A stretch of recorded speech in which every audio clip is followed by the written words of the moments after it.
Muli po, isang mapagpalang gabi sa ating lahat. Kami po sa ating kalingap ay nakikilamay.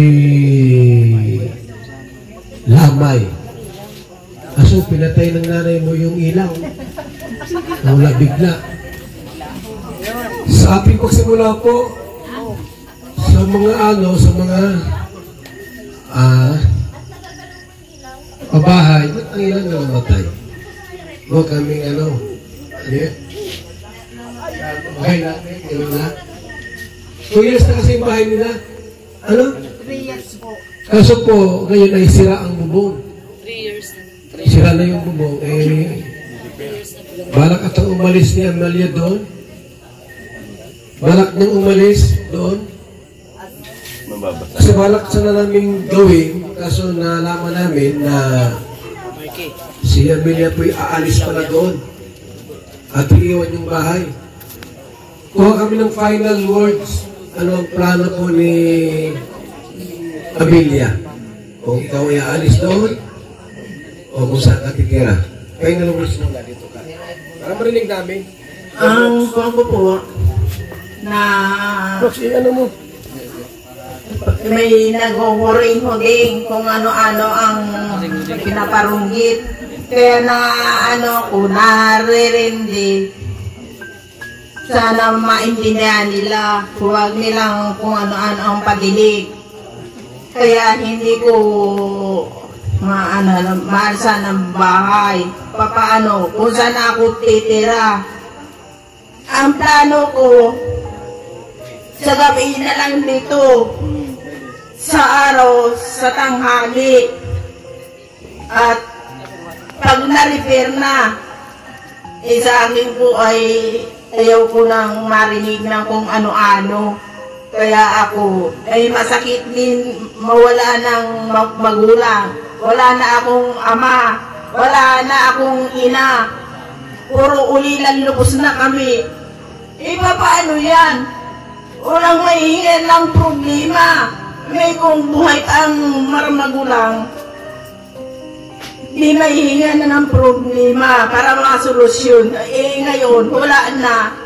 Pangalawang magulang, ito yung tiyuin ko. Yun ang hiningan ko sa kayong kagustuhan. Maraming salamat po sa inyong lahat sa pagdalo po ninyo sa lamay ng nanay ko. Ililibing na bukas, alas 8 at mamisa pa. Maraming salamat sa mga nag-sponsor. Salamat po. Okay, so napakalinaw yung kanyang plano na sa umaga ay nandoon siya sa bahay naman, no? Pero sa gabi po ay dito raw siya. Tama? Nasaan yung may-ari ng bahay dito? At baka pwedeng hingin ng ano to kasi hindi siya matulog. May tulugan ba si Amelia rito? Meron siguro po yan. Ha? Baka na yun dyan siya. Kasi pag wala po, ipapasawa ko si Amelia kay Mr. J. Pwedeng i-asawa na yan. Amelia. Siya ba? Nandyan yata. Ayun ang plano ni Amelia po ay pag araw naman sa bahay niya, paggabi ay dito sa bahay ng Pio. Dito raw siya matutulog. Saan dito sa matutulog? Igual mong tulugan digti, no? So, ilan bang anak nila dito lahat? Nay? So, mayroon pa siyang matutulugan dito? Nandito po yung kapatid niya. Mayroon pa. Okay. Wala bang boyfriend po para may kasama siya doon? Wala? Kuya, ang plano niya pagkagabi dito matutulog. Okay, kuya. Magandang gabi po. Kayo po, kuya mo, ano? Bunso. So, dito po. Bunso yan. Okay. Dito po kasi, Panganay sa ate. ano pangalan niya? Joel. Joel nga pala. Kung sakaling dito na siya tutulog, o ano yung, sana gagawin po namin yun, paano kung pinagawa namin at isa na madalas, sayang naman ang bahay. So, parati bang ganun o hindi naman siguro? Mga ilang linggo, ilang buwan lang. Baka lang siguro medyo takot siya kasi bago pa ang nangyayari doon. Ano? Pero sa tingin niyo po ba,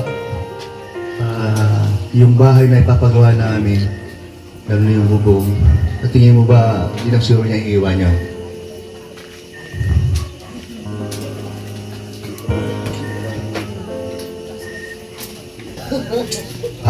Hindi naman kaya mangyari na napagawa na, naayos na namin sa bandang huli at hindi niya natitirhan. Sa tingin mo kaya? Sayang naman yung ginastos ko, hindi na matirhan at iwanan na lang. Kasi ganito yon. Pagka nangyari yon, di ba sayang ang gastos? Balik namin na lang sa iba na lang namin beneficiary ni Kuya Baldo sa Kalingap. Papagawa namin yung ganun din ang sira, bubong din. Kasi sabi nga niya, dito siya sa araw, sa gabi, sa araw siya doon. Kung masanay siya dito at dito na talaga siya titira at wala ng tao doon. So ano decision niya po? Papagawa ba natin o ay tatanong kita, Amelia, anong gusto magpagawa natin? Ipapatuloy na po at sayang din ang gastos. Gayak na. Itutuloy na po. Tutuloy namin ipagawa. So, doon ka natitira. Hindi mo sa iwanan yung bahay na ipapagawa namin. Promise. Kaya mo mag-isa doon pagdating ng ilang buwan, hindi ka na natatakot. Kasi siyempre, ngayon, bagong namatay at parang sa tingin mo ay nag-isa ka na lang doon at ayaw matulog doon dahil dito ka matulog. Baka bandang huli, iwanan mo yung bahay. Hindi na po. Sayang yung gastos sa akin. Okay. Ayan, kasi si Ma'am Mr. Miko yung gagastos niyan. So, bigyan mo siya ng mensahe. Maraming sa iyo, maraming salamat sa nag-sponsor kay Ma'am Staramito. Staramiko.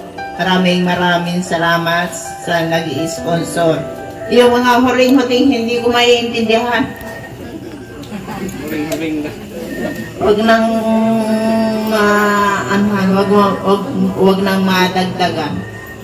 Kaya makontento na ang isip ko. Maraming salamat.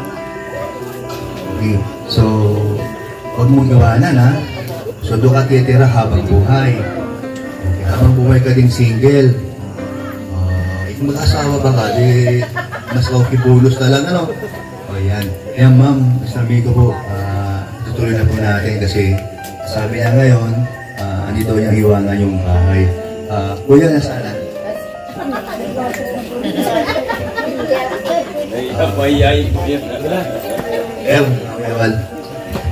So, tama din naman si Amelia na paggabi dito talaga siya. Kasi unang-una, dalaga mga ito.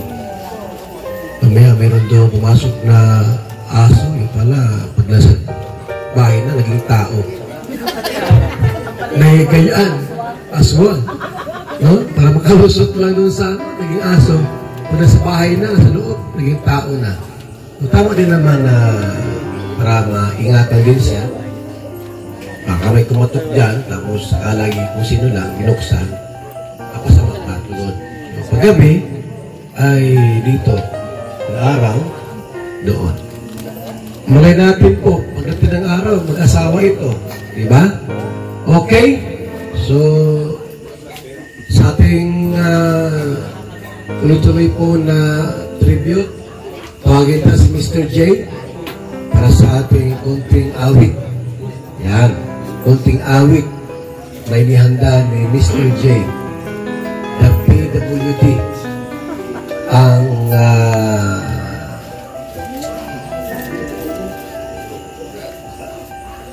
ano ang meaning ng PWD mo? Moving walang jowa. Puging walang jowa. PWD. Narito ka na. Ano yung inihanda mong awit na yan? At sasabay na lang kami lahat. Okay. Ating muna. Si Mr. J.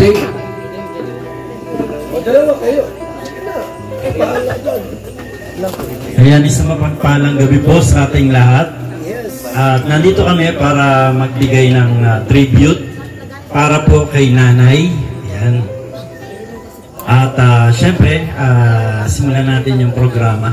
Ayan, ang mayroong panalangin. Tayo pong lahat ay tumayo at manalangin po tayo. Dakilang Diyos, mapagpalang Ama, maraming salamat po Panginoon sa gabing ito na ibinigay mo sa amin upang makadaupang palad Panginoon ang mga nangungulila sa pagpanaw ng kanilang ina. Niling po namin sa iyo na bigyan po sila ng comfort, peace of mind, and ikaw na rin po Panginoon na magpala sa kanila Panginoon at provide mo po lahat ng kanilang mga pangangailangan. Maraming pong salamat sa iyo Panginoon. At alam namin mula sa araw na ito, Panginoon, bagamat wala si Nanay, ay mananatili po yung kanyang alaala sa puso at isipan ng lahat ng mga naiwanan. Marami pong salamat sa iyo. Sa pangalan po ng aming Panginoong Jesus. Amen. Ayan, tayo po yung mawit ng isang awitin. Doon po sa nakakaalam ng awiting Hiram sa Diyos. Ayan, awitin po natin ang awitin na Hiram sa Diyos. Hiram sa Diyos ang aking buhay, ikaw at ako'y tanging handog lamang, di ko ninais na ako'y isilang, ngunit salamat dahil may buhay. Ligaya ko na ako'y isilang, pagkatao ay mayroong dangal. Sino ay pag-ibig? Sinong nagmamahal? Kung di ang tao, Diyos ang pinagmulan. Kung di ako umibig, kung di mo man bigyang halaga, ang buhay ko'y handog. Ang buhay ko'y hiram sa Diyos. Kung di ako nagmamahal, sino ako? Ayan po, doon sa awitin ay pinapakita po dito na ang bawat tao, ang bawat nilalang ay may buhay tayo na nanggaling sa Diyos. Ipinahiram sa atin na dapat nating ipamuhay na naaayon po sa kalooban ng ating Panginoon. So, yung desisyon natin na ginagawa para sa buhay na ito ay meron po itong kumbaga, katampakan na kumbaga, meron po itong tawag dito. Ang buhay po natin ay lagi po itong, kung ano yung ipinamumuhay mo, ay meron po itong katapat, no? Maaaring sa pagdurusa, maaaring sa buhay na pangwalang hanggan. Ayan, ako po si Pastor Rich Falcon ng Team Kalingap. Kasama po natin si Kuya Bal. Meron po lang kong ikukwento sa atin. Isang kwento mula sa Biblia na tumutukoy po tungkol sa buhay at kamatayan. Ayan, kung inyo pong natatandaan at kung inyo pong narinig na ang kwento ni Lazaro o ang isang pulubi at ang isang mayaman. No, ito po ay makikita natin mula sa mga aklat ng Lucas chapter 16 verses 19 hanggang 31. Doon po sa aklat ng Biblia ay itong kwento na to ay nagpapahayag po ng kung ano ang kahahantungan ng isang tao kapag siya po ay namatay na. Sa kwento po, si Lazaro ay isang napakahirap na tao. No?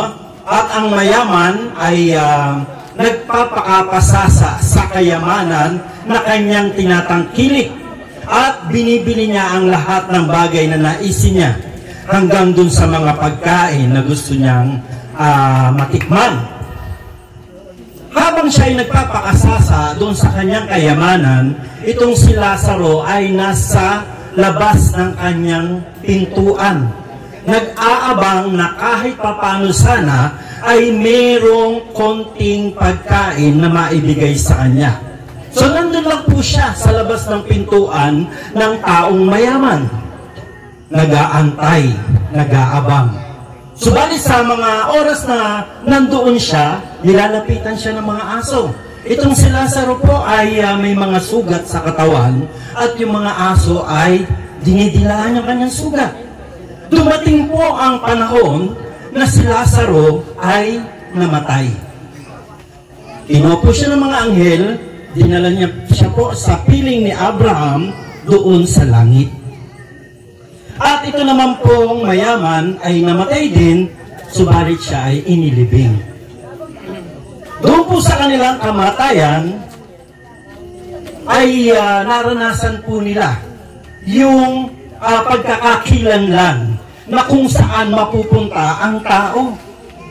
Doon sa langit, habang si Lazaro ay kumbaga masagan ang kanyang buhay doon, maganda ang kanyang kalagayan, ito naman pong mayaman na namatay ay nagdurusa sa impyerno. Kaya po sa Bible po ay totoo po ang langit at ang impyerno. Okay? So habang nagdurusa itong mayaman, sumigaw siya. Nakatanaw niya si Amang Abraham. Sabi niya, Amang Abraham, kung maaari po sana ay utusan mo si Lazaro na ilubog ang kanyang daliri sa tubig at pumunta rito upang palamigin ang aking dila sapagkat ako ay lubos na nauuhaw, nahihirapan. Bakit? Kasi yung kinalalagyan niya ay may apoy na tumutupok sa ating katawan. Ang sabi po ng Bible, ang apoy na yan, kapag napunta ka dyan, ang apoy ay hindi namamatay. May mga uod na gumagapang hindi rin namamatay. At unti-unting kinakain ng apoy ang ating katawan. No? So sa kahirapan na pinagdaraanan ng taong mayaman, ay sumigaw siya kay Amang Abraham na kung maaari, kahit dulo lang ng daliri, ay isawsaw sa tubig at palamigin ang kanyang dila sapagkat siya sobrang nahihirapan. Subalit sumagot si Amang Abraham at ang sabi, ang mga taong nandito ay hindi pwedeng pumunta dyan sapagkat mayroong malalim na bangin na sa ating pagitan. Hindi pwedeng pumunta si Lazaro dyan. Sabi ng mayaman, kung ganon, Amang Abraham, utusan mo na lang si Lazaro na bumalik.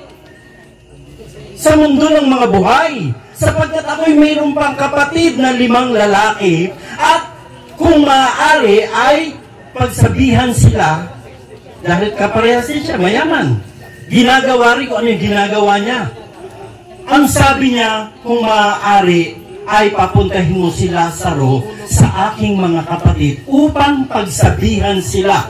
Bigyan sila ng babala na kung sila ay hindi magbabago, maaaring yung kinalalagyan ng mayaman ay doon din mapunta yung kanyang mga kapatid.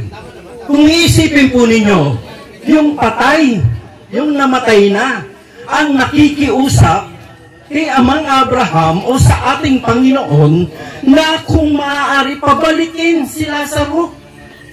Dahil gusto niya na maligtas yung kanyang mga kapatid at hindi mapunta doon sa kalalagayan na kung saan nandoon siya.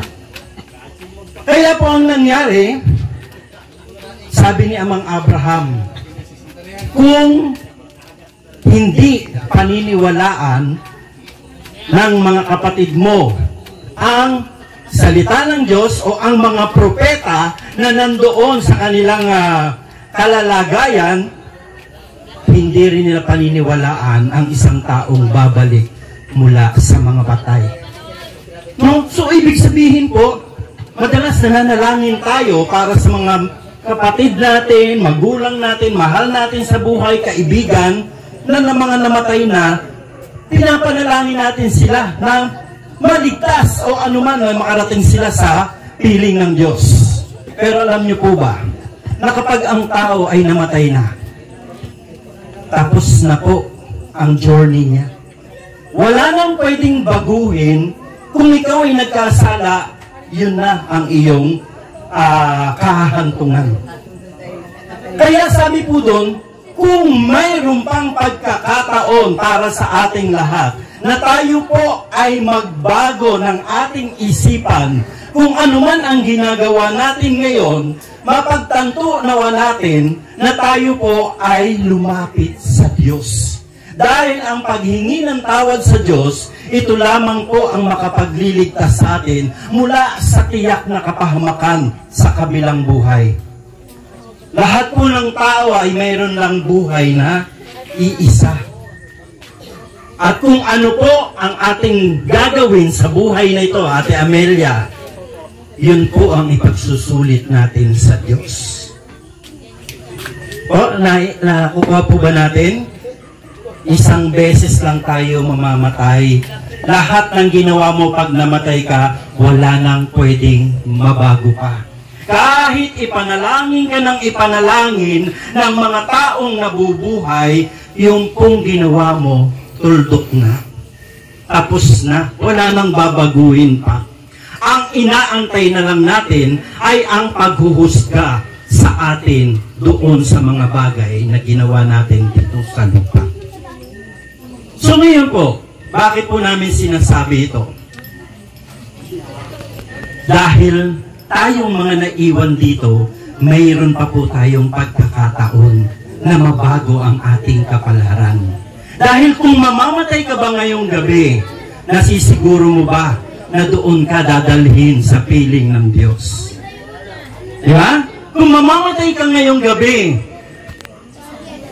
baka mamaya doon ka mapunta sa kung saan kinalalagyan ng taong mayaman. So ngayon po yung pagpapasya, ito po yung araw o gabi na para maintindihan natin ano ang pipiliin mo. Mapunta sa langit o mapunta sa impyerno kung saan naghihirap ang mga taong hindi nakaabot sa panuntunan ng Diyos. Ang Diyos po ay kumakatok sa ating mga puso. Nakatayo sa pintuan ng ating mga puso. Kinakatok pa. Amelia, ako'y nag-aantay ng iyong kasagutan. Nais mo bang papasukin ang Diyos sa puso mo? Kapag nais mo papasukin ng Diyos sa puso mo, ito yung pagkakataon para mabago ang ating destinasyon. Kasi ang lahat ng tao po ay nagkasala. Walang nakaabot sa kaluwalhatian ng Diyos. Lahat tayo ay papunta ng impyerno. Subalit, may ginawa ang Diyos sa krus ng Kalbaryo upang ang ating destinasyon ay mabago. Ginawa na ng Diyos ang lahat ng mga bagay o yung pinakamabigat na bagay para po tayo ay maligtas. Inialay niya ang kanyang buhay sa krus ng Kalbaryo upang ang sino mang sa kanya ay tumanggap. Maraming salamat sa ating kasamang Rich Alcon sa mga salita po na kanyang ibinahagi sa atin ngayong gabi. So, bago tayo magtatapos, paginta muna ang ating kasamang si Red Novino para magbigay po sa atin ng encouragement para kay Amelia.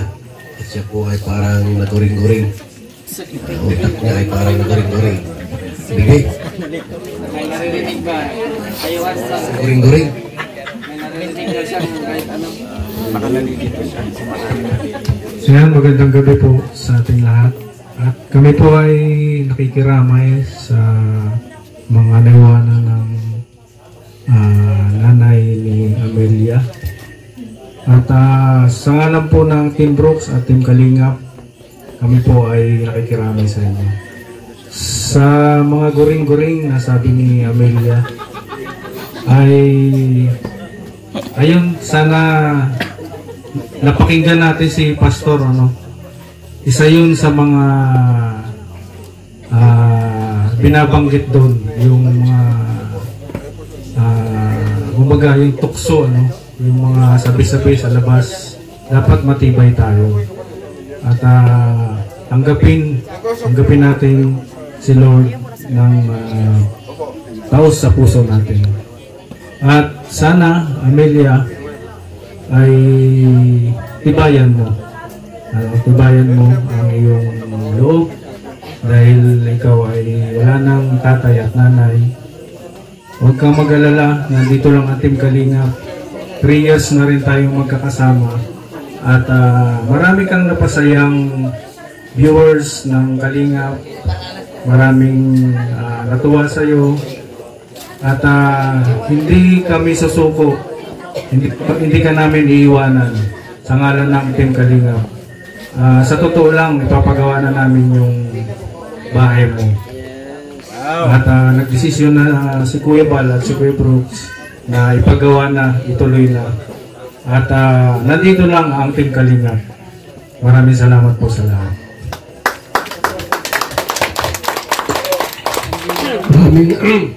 Maraming salamat kasamang Red Novino.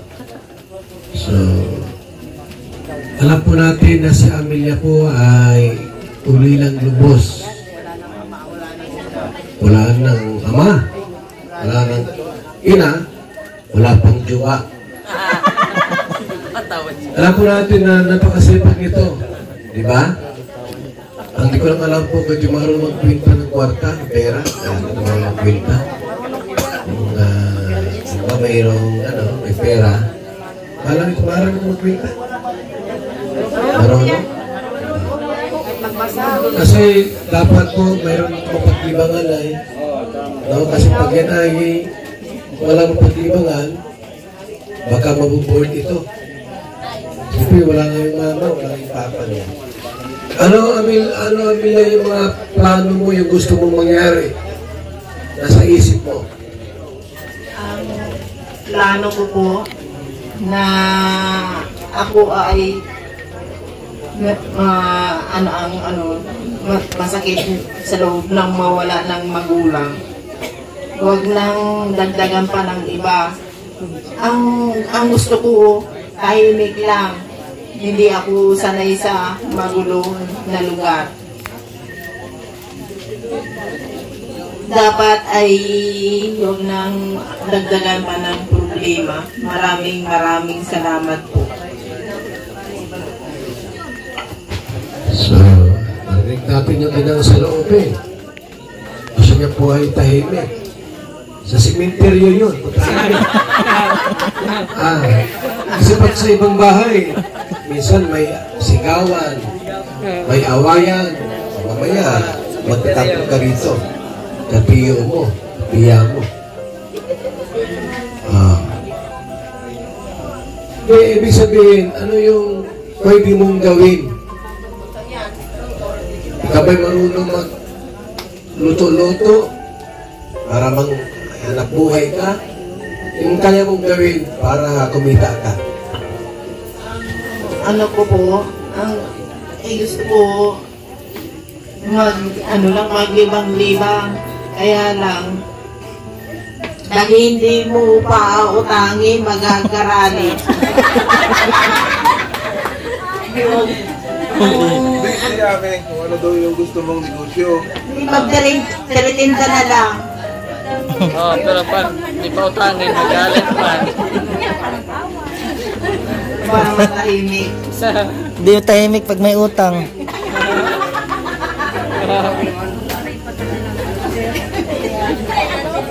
Tiritinda na lang po. Tiritinda na lang. Anong tinda? So, ang lalo po ni Amelia po ay magkaroon ng parang hanap buhay. Ano? Parang maano siya, maaling. Ano? Yung mayroon siyang pinagkakabataan. Ano naman yung yung nasa isip mo na ititinda? Kahit kape, asukal, sabon, tapos sardinas, gatas, Magic sarap. magic sarap, Sin. bitsin. Awa siya Ang limang. Asin.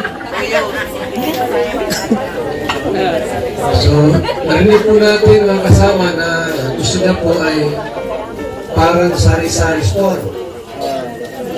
Kaso ang problema po sa kanya ay saan mo ilalagay yung sari-sari store mo?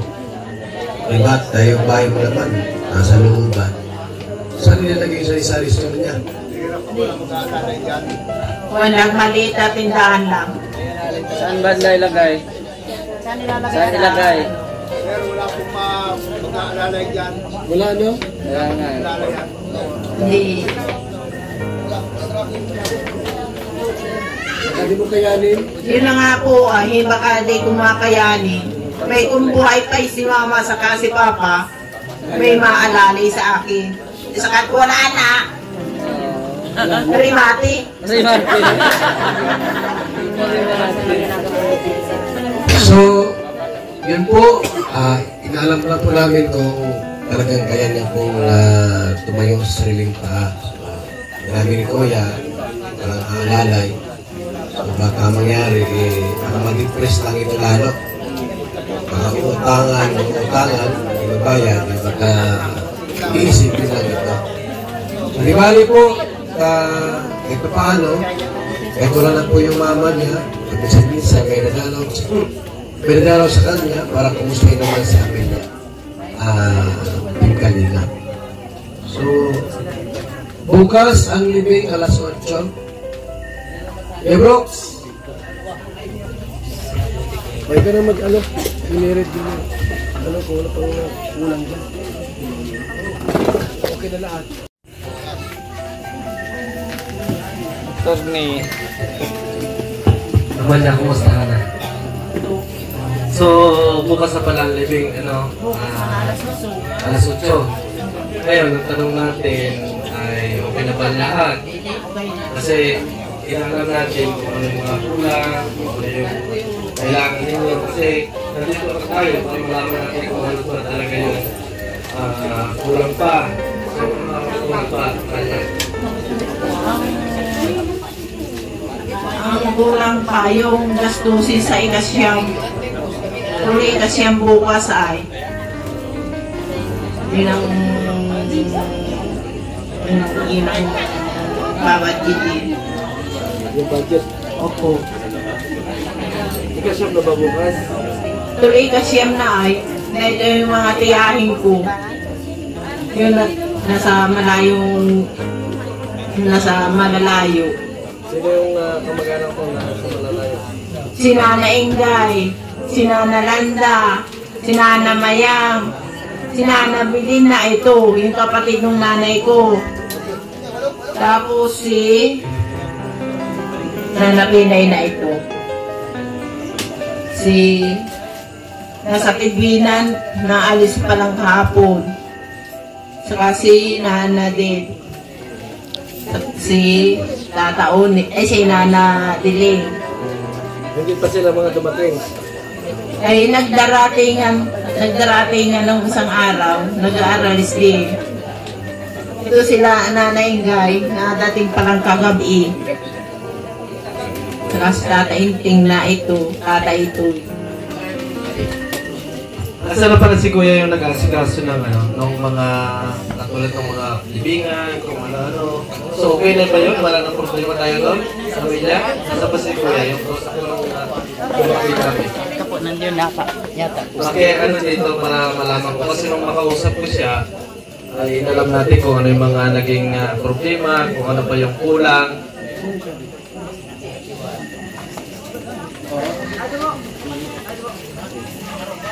Hello po, magandang gabi po.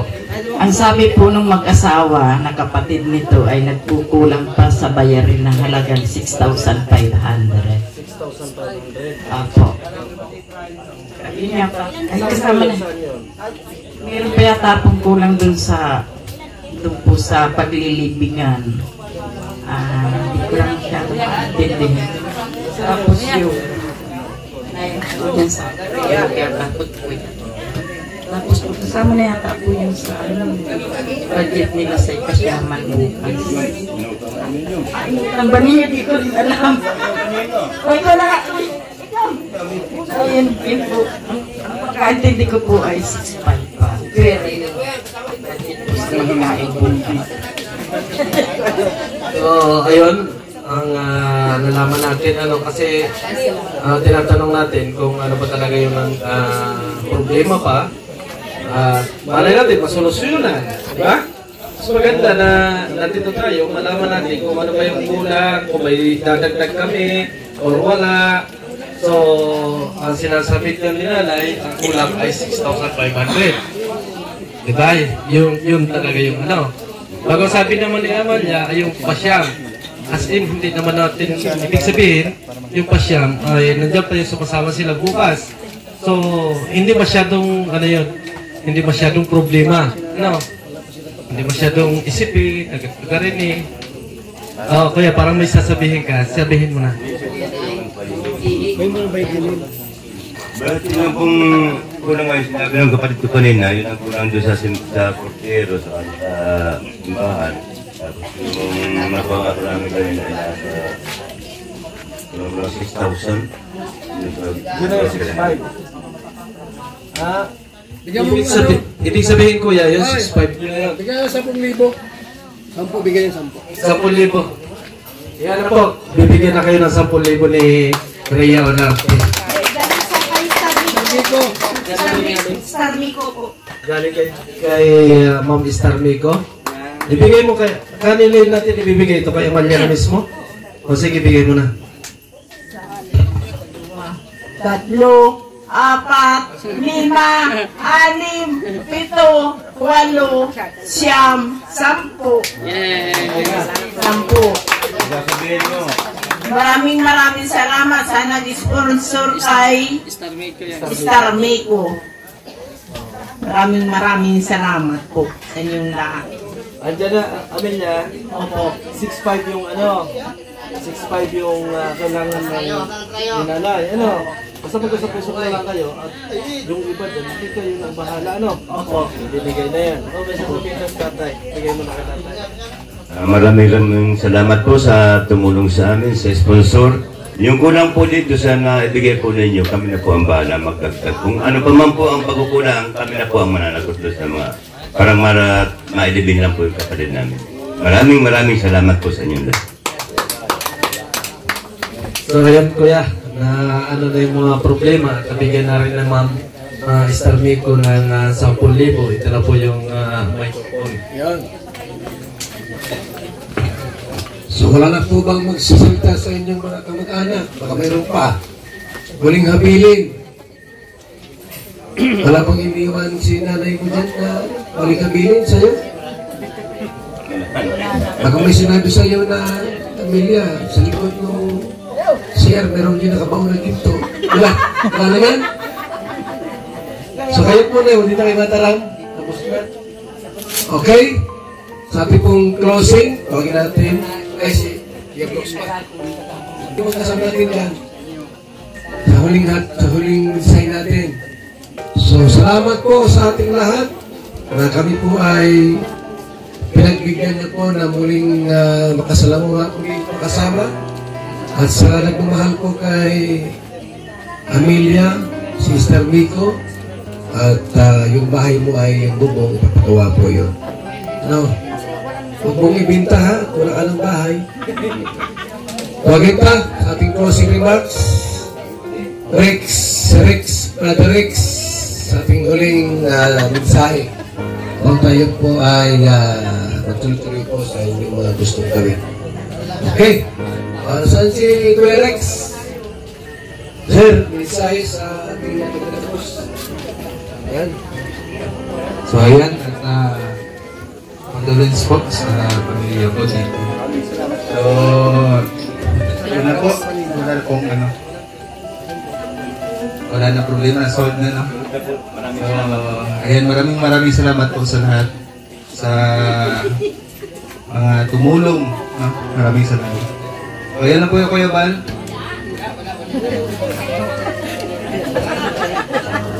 Thank you so much. Yun, hindi din po kami magtatagal, no? Sige lang po, salamat po. At may mga ano pa rin po kami. So maraming pong salamat sa inyong lahat at condolence po sa pamilya. Ay, meron po kaming dala dito po.